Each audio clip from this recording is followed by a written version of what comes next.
পল্লবীতে ৮ বছর বয়সী শিশুকে ধর্ষণের পর হত্যার বহুল আলোচিত মামলার এই মামলার প্রধান আসামি সোহেল রানা এবং তার স্ত্রী স্বপ্না আক্তারকে মৃত্যুদণ্ড দিয়েছেন আদালত। এই রায় ঘোষণার পর প্রশ্ন উঠেছে রায় কার্যকর হওয়ার বিষয়ে। দ্রুত রায় কার্যকরের দাবি সবার, কিন্তু আসামি সোহেল রানা ও স্বপ্নার মৃত্যুদণ্ড কতদিনের মধ্যে কার্যকর হতে পারে? মৃত্যুদণ্ড কার্যকরের প্রক্রিয়া কি? এসব বিষয়ে রয়েছে নানা কৌতূহল।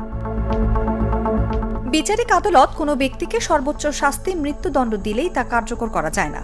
যে কোনো ফাঁসির দণ্ডাদেশপ্রাপ্ত আসামির রায় কার্যকরের ক্ষেত্রে কতগুলো নিয়ম নীতি অনুসরণ করতে হয়। এই দণ্ড অনুমোদনের জন্য নথি হাইকোর্টে পাঠানো হয়, যাকে বলে ডেথ রেফারেন্স। এর সঙ্গে চাইলে আসামিরাও আপিল করতে পারে। সিআরপিসির ৩৭১ ও ৩৭৪ ধারার বিধান মতে মৃত্যুদণ্ড হলে আসামি পক্ষকে ৭ দিনের মধ্যে হাইকোর্টে আপিল করতে হয়। মৃত্যুদণ্ড প্রদানকারী আদালত বা ট্রাইব্যুনাল রায় ঘোষণার ৩ কর্মদিবসের মধ্যে সব কাগজপত্র হাইকোর্টে পাঠানোর বিধান আছে। আসামি আপিল না করলেও হাইকোর্ট স্বয়ং সবকিছু বিচার বিবেচনা ও নিম্ন আদালতের রায় পর্যালোচনা করে রায় দেন। হাইকোর্টেও মৃত্যুদণ্ড বহাল রাখলে আপিল বিভাগে আপিল করা যায়। আগে স্বয়ংক্রিয়ভাবে আপিল বিভাগে যাওয়ার সুযোগ ছিল না। অবশ্য তারপর সংবিধান সংশোধন করে বিধান করা হয়েছে। সংবিধানের ১০৩ অনুচ্ছেদ মতে আপিল বিভাগের অনুমোদন ছাড়া কোনো মৃত্যুদণ্ড কার্যকর হবে না। এখানে আসামির মৃত্যুদণ্ড বহাল থাকলে আসামি কারা কর্তৃপক্ষের মাধ্যমে জেল আপিল করে আপিল বিভাগে।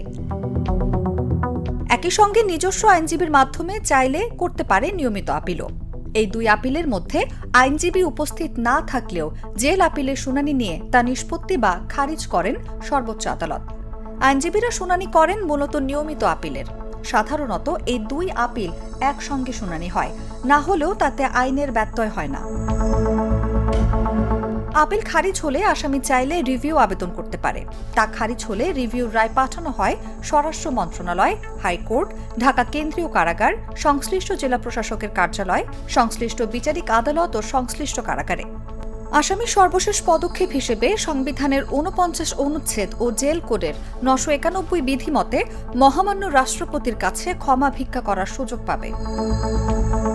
এক্ষেত্রে মহামান্য রাষ্ট্রপতি যদি তা না মঞ্জুর করেন, তাহলে আইনের বিধান হল সেই আদেশ প্রাপ্তির ২১ দিন থেকে ২৮ দিনের মধ্যে সর্বোচ্চ শাস্তি মৃত্যুদণ্ড কার্যকর করা হয়। অন্যদিকে রাষ্ট্রপতির ওই আদেশ পাঠানো হয় সংশ্লিষ্ট বিচারিক আদালতে, যেখানে ফাঁসির পরোয়ানা জারি করার পর তা পাঠানো হয় স্বরাষ্ট্র মন্ত্রণালয় এবং সংশ্লিষ্ট কারাগারে। স্বরাষ্ট্র মন্ত্রণালয়ের অনুমোদন নিয়ে কারা কর্তৃপক্ষ